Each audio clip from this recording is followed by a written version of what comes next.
Start होते ही हमें एक इंडस्ट्री दिखाई जाती है जहाँ पर एक साइंटिस्ट ने कोई केमिकल बनाया था, लेकिन उस इंडस्ट्री के बाकी साइंटिस्ट भी उस केमिकल को चुराना चाहते थे। तो उस केमिकल को बनाने वाले साइंटिस्ट इस बात से काफी तंग आ जाते हैं और वो कंपनी ही छोड़ देते हैं। तो ये था सारा पास्ट का सीन। अब हम प्रेजेंट की तरफ आते हैं। अब उस साइंटिस्ट की अपनी कंपनी होती है और उसकी एक बेटी भी होती है, लेकिन उनकी बेटी उनसे कहती है कि डैड आप बूढ़े हो गए हैं, मैं और मेरा कुलीग इस कंपनी का ख्याल रख लेंगे। जिन दिनों साइंटिस्ट कंपनी नहीं आ रहे होते तो उनकी बेटी और उसका कुलीग मिलकर एक ड्रेस तैयार करते हैं, एक येलो कलर का ड्रेस जो कि बिल्कुल एंट मैन की तरह था। वो इस ड्रेस का गलत यूज करने वाले थे। वो इस ड्रेस को ज्यादा कीमत पर बेचकर बहुत जल्द अमीर होना चाहते थे, जो कि सरासर गलत था। दूसरी तरफ हम इस मूवी का मेन कैरेक्टर देखते हैं जिसका नाम स्कॉट होता है। वो काफी चोरियां किया करता था और इसीलिए काफी सजा काट कर आ रहा था। वो जाकर अपनी बेटी से मिलता है जो कि बहुत प्यारी होती है, लेकिन उसकी वाइफ अब उससे सेपरेट हो चुकी थी और उसने कहीं और शादी कर ली थी। स्कॉट को अपनी जिंदगी किसी तरह तो गुजारनी थी ना, तो वो जॉब्स ढूंढने लगता है, लेकिन कोई भी उसे जॉब नहीं देता कि तुम्हारा तो क्रिमिनल रिकॉर्ड है। वो काफी परेशान हो जाता है और अपने दोस्त से मिलने जाता है। उसका दोस्त कहता है कि तुमने तो पूरी कोशिश कर ली ना जॉब्स ढूंढने की, अब इसमें तुम्हारी तो कोई गलती नहीं कि कोई तुम्हें जॉब नहीं दे रहा। तुम अच्छे से जानते हो कि चोरी कैसे करनी है, तो तुम दोबारा से चोरियां ही शुरू कर दो। तो स्कॉट कहता है कि हाँ यार, जिंदा रहने के लिए भी करना तो पड़ेगा। स्कॉट का दोस्त उसे घर के बारे में बताता है कि यहाँ पर एक ऐसी चीज है जिसे पाकर तुम बहुत अमीर हो जाओगे। स्कॉट काफी एक्साइटेड था। वो उस घर में जाता है। वो वहाँ का लॉकर तोड़ता है तो देखता है कि ना तो वहाँ पर कोई पैसे हैं और ना कोई जेम। वहाँ पर एक सूट था, एंट मैन सूट। वो अपने दोस्त से कहता है कि ये क्या बेकार चीज है, मुझे लगा था यहाँ पे कोई कीमती चीज होगी। और इतनी ही देर में वहाँ पर पुलिस भी आ जाती है। उसे फिर से अरेस्ट कर लिया जाता है और एक जेल में लेकर आया जाता है, जहाँ पर उसे उसी केमिकल को बनाने वाला साइंटिस्ट मिलता है। वो उससे कहता है कि कोई बात नहीं, डरो मत, ये मेरा प्लान था कि तुम उस ड्रेस तक पहुँचो और उसे ट्राई करो, क्योंकि मैं ये जानना चाहता था कि तुम उस ड्रेस के लिए सूटेबल हो या नहीं।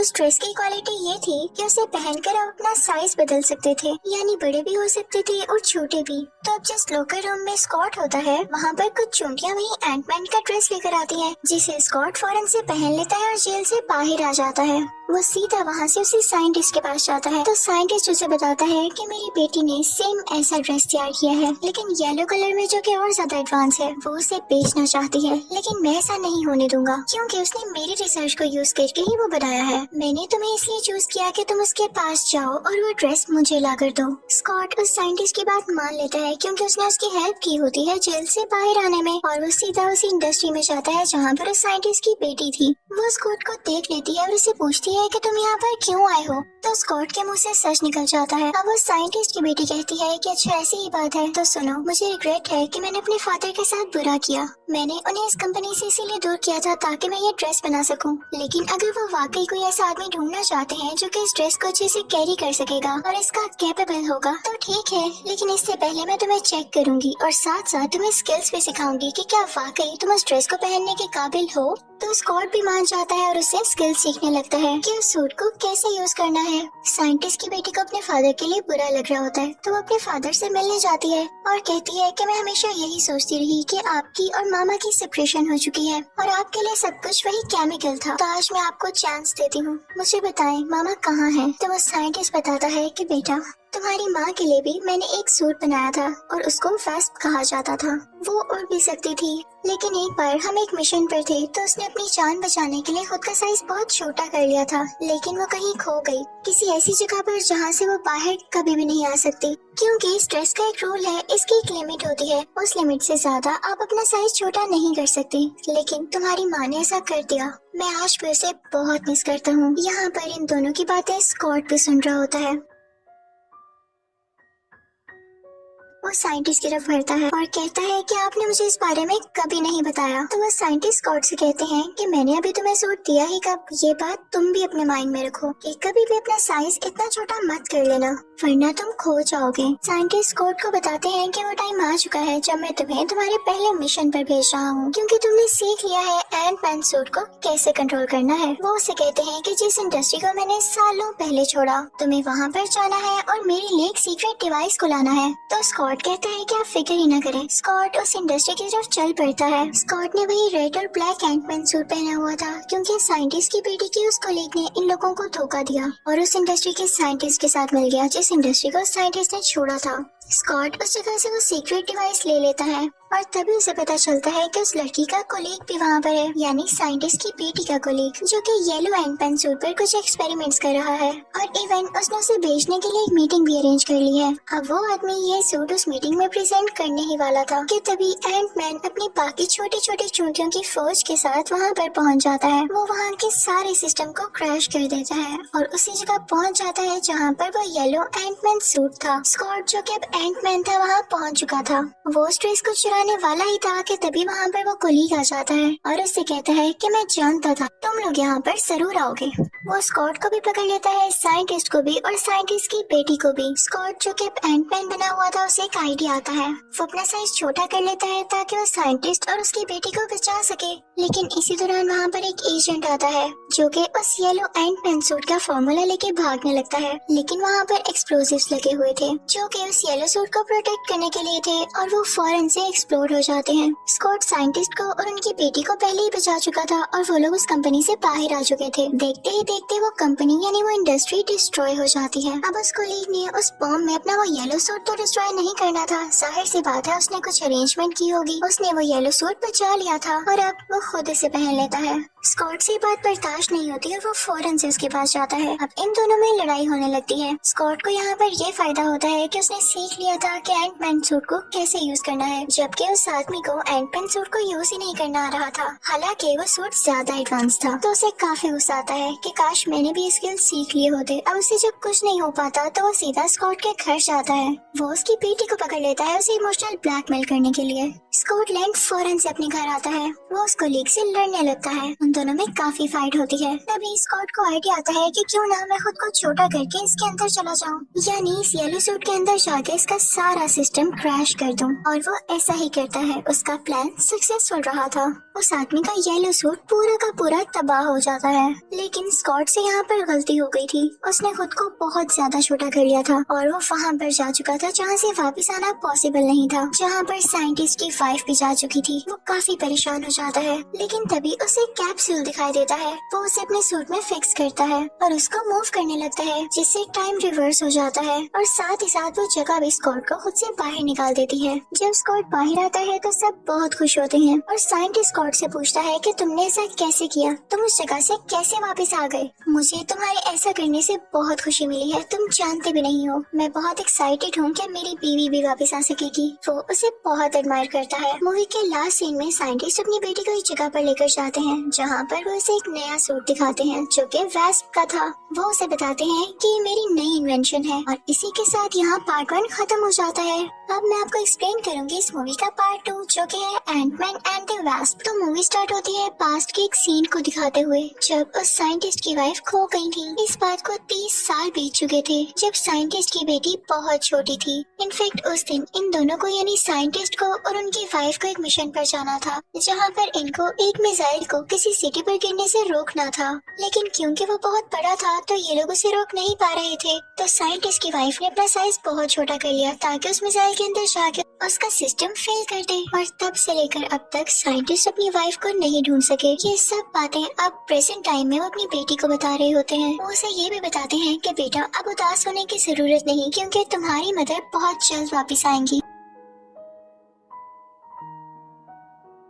वो उसे स्कॉट की एग्जाम्पल देने लगते हैं कि स्कॉट भी इसी तरह उस जगह में चला गया था, लेकिन समहाउ वो वहाँ से बाहर निकल आया। इसका मतलब तुम्हारी माँ भी वहाँ से वापस आ सकती है। अब वो साइंटिस्ट अपनी बेटी से कहता है कि 30 साल हो चुके हैं, लगता है तुम्हारी मदर को ठीक से समझ नहीं आ रहा कि उस कैप्सूल को यूज कैसे करना है। तो हम एक ऐसी मशीन बनाएंगे जिससे बिना छोटे हुए हम उस जगह जा सकेंगे। अब सीन शिफ्ट होता है स्कॉट पर, जो कि अपनी बेटी के साथ बहुत खुश था और उसी के साथ रहा करता था। पुलिस ने उसे कहा था कि जैसे कि अब तुम्हारे पास एंटमैन के स्किल्स हैं तो तुम इसे पब्लिक के सामने नहीं लाओगे। अब एक दिन स्कॉट अपनी बेटी के साथ खेल रहा होता है कि अचानक से उसका पाँव घर से बाहर आ जाता है। ट्रैकिंग सिस्टम से इस बात की खबर पुलिस को होती है तो उसके घर आते हैं। उनके साथ FBI एजेंट्स भी होते हैं जो कि स्कॉट से कहते हैं कि तुम बाहर तो नहीं निकले। लेकिन इससे पहले कि स्कॉट कुछ बोलता है, स्कॉट की बेटी उनके सामने आती है और कहती है कि आप मेरे डैड को तंग क्यों करते हैं, वो मेरे साथ बस खेल ही तो रहे थे। तो वो FBI एजेंट्स उसकी बेटी को समझाने लगते हैं और यहाँ पे हम पे ये रिवील होता है कि उसको उसके घर में रहने के लिए क्यों कहा गया था। इनफैक्ट वो पुलिस के मना करने के बावजूद कैप्टन अमेरिका के साथ मिल गया था और इनके एक साथ मिल जाने की वजह से काफी ज्यादा डिस्ट्रक्शन हुई थी। तो गवर्नमेंट ने एंटमैन से कहा कि कॉन्ट्रैक्ट पर साइन करो कि आइंदा के बाद ऐसा नहीं होगा, और एंटमैन ने ये बात नहीं मानी। तो उसे 3 साल के लिए अपने घर में रहने का कहा गया, जो कि एक तरह की हाउस जेल थी, यानी वो इस दौरान बाहर नहीं जा सकता था। तो वो FBI एजेंट्स उसकी बेटी को बताते हैं कि बेटा इन 3 साल पूरे होने में सिर्फ 3 दिन बाकी हैं। हम आपके फादर को कह रहे हैं कि अपने घर में रहें, लेकिन ये हमारी सुनते ही नहीं। तो वो छोटी बच्ची उनसे पूछती है यानी 3 दिन के बाद मेरे पापा फ्री हो जाएंगे। तो वो कहते हैं कि हाँ बिल्कुल। इसी दौरान वहाँ पर एंटमैन की एक्स वाइफ और उसका हस्बैंड आते हैं और अपनी बेटी को ले जाने का कहते हैं। वो कहते हैं कि हमें घूमने जाना है और कुछ टाइम बाद हम इसको यहाँ छोड़ जाएंगे। अब स्कॉट की बेटी क्योंकि जा चुकी थी तो उसे ये बाकी बचे हुए 3 दिन अपने घर में ही गुजारने थे, और वो भी अकेले। तो वो खुद से ही काफी एंजॉय करता है, सिंगिंग करता है और डांसिंग भी। एक दिन बात लेते हुए स्कॉट की आंख लग जाती है और उसे ये दिखाई देता है कि वो एक औरत के रूप में है, और वो औरत कोई और नहीं बल्कि साइंटिस्ट की बीवी थी, जो कि कई सालों से खो चुकी थी। जब स्कॉट की आंख खुलती है तो वो काफी परेशान होता है और साइंटिस्ट को कॉल करके ये बात बताता है, और फिर स्कॉट सो जाता है। लेकिन जब उसकी आंख खुलती है तो वो उसी साइंटिस्ट की बेटी के साथ होता है। वो उससे कहता है कि तुम मुझे कहाँ लेकर जा रही हो, तुम नहीं जानती कि मैं हाउस अरेस्ट पर हूँ। तो वो लड़की कहती है कि तुम इसकी फिक्र नहीं करो, मैंने ऑलरेडी वहाँ पर किसी को छोड़ दिया है जो कि बिल्कुल तुम्हारे जैसी हरकतें कर रहा है, और FBI एजेंट्स को बिल्कुल भी शक नहीं होगा कि तुम मेरे साथ हो। हम दोनों को किसी मिशन पर जाना है। वो स्कॉट को सीधा अपने फादर के लैब में ले आती है। तो साइंटिस्ट स्कॉट को बताते हैं कि मैं वहाँ पर जाने के लिए मशीन बना रहा हूँ जहाँ मेरी वाइफ कैद है, लेकिन कुछ टाइम चलने के बाद इसके सिस्टम में एरर आ गया, और साथ ही मुझे तुम्हारी कॉल आई कि तुमने मेरी वाइफ को देखा है। इसका मतलब कि हमें एक साइन मिला है कि मेरी वाइफ अभी भी जिंदा है और हम उसे बचा सकते हैं, और मैंने यहाँ पर तुम्हें इसलिए बुलाया है ताकि तुम मुझे बता सको कि उस जगह के अंदर एग्जैक्ट है क्या,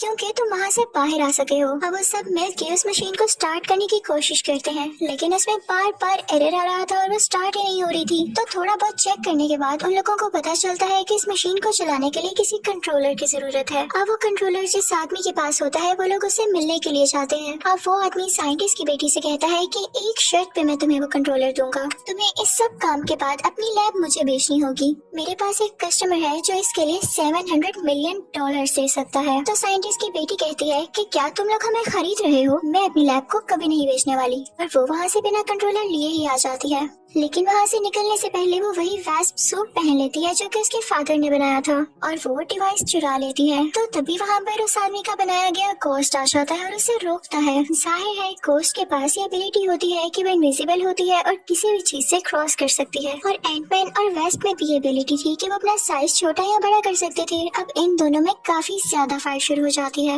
और ये अपनी एबिलिटीज और स्किल का यूज करते हुए एक दूसरे से काफी लड़ती हैं। लेकिन लगता है कि वो गोस्ट काफी ज्यादा स्किलफुल थी। वो साइंटिस्ट की बेटी से वो कंट्रोलर वापस ले लेती है और उनके लैब को भी कंट्रोल कर लेती है। अब साइंटिस्ट के हाथ में कुछ भी नहीं रहा था, तो वो काफी अपसेट हो जाते हैं। तो वो साइंटिस्ट कहते हैं कि एक प्रोफेसर मेरा दोस्त है, और जब मेरी वाइफ उस जगह पर गुम हो गई थी तो उसने और मैंने मिलकर काफी कोशिश की थी कि किसी तरह से मेरी वाइफ को उस जगह से वापस लाया जाए।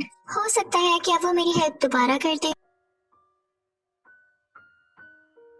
अब वो तीनों उस प्रोफेसर के पास जाते हैं। अब वो लोग एक दूसरे से बातें करने लगते हैं, लेकिन तभी साइंटिस्ट देखते हैं कि उसके पास वही गोस्ट आई है। तो वो काफी हैरान हो जाते हैं कि ये तुम्हारे पास क्या कर रही है, तुम लोग एक साथ मिले हुए हो क्या। तो वो प्रोफेसर उनसे कहता है कि रुको मैं तुम्हें सारी बात बताता हूँ। वो प्रोफेसर साइंटिस्ट से कहता है कि याद है हम कितने अच्छे दोस्त हुआ करते थे, लेकिन तुम्हें ये लगने लग गया कि तुम्हारा बनाया गया केमिकल दूसरे साइंटिस्ट चोरी कर रहे हैं, तुमने उन पर ब्लेम लगाया। तो एक आदमी ने जो कि तुम्हारा ही दोस्त हुआ करता था, उसने गुस्से में आकर तुम्हारे खिलाफ प्लानिंग शुरू कर दी, लेकिन इस बात पर उसे भी इंडस्ट्री से निकाल दिया गया कि अगर सब लड़ते ही रहेंगे तो रिसर्च कैसे होगी। तो उसने अलहदा से इस चीज पर रिसर्च शुरू कर दी कि वो भी एक सूट बना सके, और मैं भी उसके साथ मिल गया। लेकिन एक दिन उस लैब में बहुत बड़ा ब्लास्ट हुआ जिससे सब लोग मारे गए, सिर्फ एक छोटी बच्ची वहाँ पर बची जिसका नाम गोस्ट है। मैंने ही इसका ख्याल रखा इसलिए अब मेरे साथ है। तुम लोगों को ये लग रहा होगा कि ये असल की गोस्ट है, लेकिन नहीं, इसे एक डिजीज है जिसमें से बहुत पेन होता है। तुम इसके बारे में गलत गलत मत सोचना,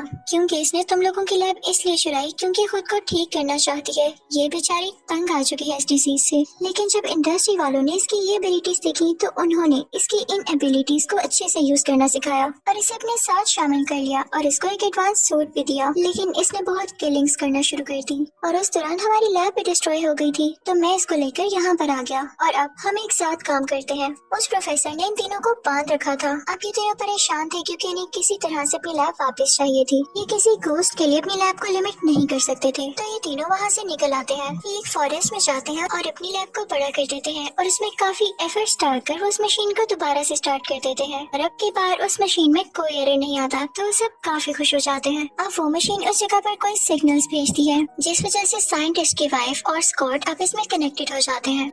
जिन एरर्स की वजह से साइंटिस्ट की वाइफ इस दुनिया में नहीं आ पा रही थी, स्कॉट उन सब एरर्स को सॉल्व कर देता है। लेकिन तभी कोई पुलिस को ये न्यूज दे देता है कि ये लोग अजीब एक्सपेरिमेंट्स कर रहे हैं। पुलिस भी उन इंडस्ट्री वाले लोगों के साथ मिली हुई थी और उनको उन साइंटिस्ट की लोकेशन भी दे दी जाती है। तो वो सब मिलकर उधर फॉरेस्ट में आते हैं और साइंटिस्ट को और उसकी बेटी को अरेस्ट कर लेते हैं। उस दौरान स्कॉट अपने घर गया था लेकिन वो भी वहाँ पर आ जाता है और उन दोनों को बचा लेता है। वहाँ पर वो घोस्ट भी आ चुकी थी जो उनसे लैब दोबारा छीन लेती है। लेकिन स्कॉट जो कि एंटमैन था उससे वो मशीन वापस लेता है और वो साइंटिस्ट उस मशीन में बैठकर उस जगह चले जाते हैं जहाँ पर उनकी वाइफ होती है। उधर जाते ही उनकी मशीन का और उनका साइज काफी छोटा हो चुका था। उधर वो अपनी वाइफ के लोकेशन का पता लगाने लगते हैं लेकिन आसपास बहुत सारी चीजें मूव कर रही थी और ऐसा करना काफी डिफिकल्ट था। दूसरी तरफ वो घोस्ट भी उस लैब को लेकर भाग रही होती है क्योंकि उसके पास खुद को ठीक करने के लिए सिर्फ 1 या 2 हफ्ते बाकी थे। लेकिन तभी उस घोस्ट के पीछे वो आदमी भी था जिसके पास इसका कंट्रोलर था। वो लैब को वहाँ से चुरा लेता है और एक शिप में ले जाता है। लेकिन एंटमैन यहाँ पर एक अच्छा काम करता है। वो अपना साइज काफी बड़ा कर लेता है और पानी में जंप लगा देता है। वो फौरन से शिप के पास जाता है और उस आदमी से अपनी लैब वापस ले लेता है। दूसरी तरफ हम साइंटिस्ट को भी देखते हैं जो कि अपनी वाइफ को बहुत टाइम से ढूंढ रहे होते हैं और फाइनली उन्हें अपनी वाइफ यहाँ मिल चुकी थी। साइंटिस्ट अपनी वाइफ को उस मशीन में बिठा लेते हैं और दूसरी तरफ स्कॉट और साइंटिस्ट की बेटी ने भी उस लैब को अपने पास ले लिया था। वो उस लैब का साइज बड़ा कर देते हैं और अब साइंटिस्ट और उनकी वाइफ वहाँ से बाहर आने वाले थे। जैसे ही वो बाहर आते हैं तो वहाँ पर घोस्ट भी होती है। साइंटिस्ट की वाइफ उसे देखती है तो कहती है मैं समझ सकती हूँ कि तुम्हें ये डिजीज कितनी पेन दे रही है। वो उसका हाथ पकड़ती है और देखते ही देखते उस घोस्ट की डिजीज ठीक होने लगती है और वो दोबारा से एक नॉर्मल इंसान में बदल जाती है। यानी कि साइंटिस्ट की वाइफ के पास ये अच्छी एबिलिटी थी। लेकिन पुलिस अभी तक यहाँ पर थी और इन सबको पकड़ना चाहती थी। लेकिन स्कॉट को एक आइडिया आता है। वो अपना साइज मैक्सिमम कर लेता है और एक बिल्डिंग के आगे खड़ा हो जाता है और ऐसे एक्ट करता है जैसे वो सबको अपने पीछे छुपा रहा हो। तो पुलिस वहाँ ही लग जाती है और उनको टैकल करने की कोशिश करती है। लेकिन स्कॉट ने तो यहाँ पर एक ट्रिक यूज की थी और इसी दौरान बाकी लोग यानी साइंटिस्ट, उनकी वाइफ और उनकी बेटी वहाँ से भाग जाते हैं और फिर स्कॉट यानी एंटमैन भी अपना साइज काफी छोटा करके वहाँ से भाग आता है। स्कॉट जब अपने घर जाता है तो वो 3 दिन भी पूरे हो चुके थे। तो FBI एजेंट्स भी उसकी होम अरेस्ट खत्म कर देते हैं और अब वो फाइनली आजाद था। साइंटिस्ट और उनकी वाइफ भी एक साथ बहुत खुश थे और साइंटिस्ट की बेटी अब स्कॉट के साथ रहने लगी थी और उसने उसकी बेटी को भी एक्सेप्ट कर लिया था। यहाँ पर ये मूवी हैप्पीली एंड होती है। Thank you for watching. Good bye.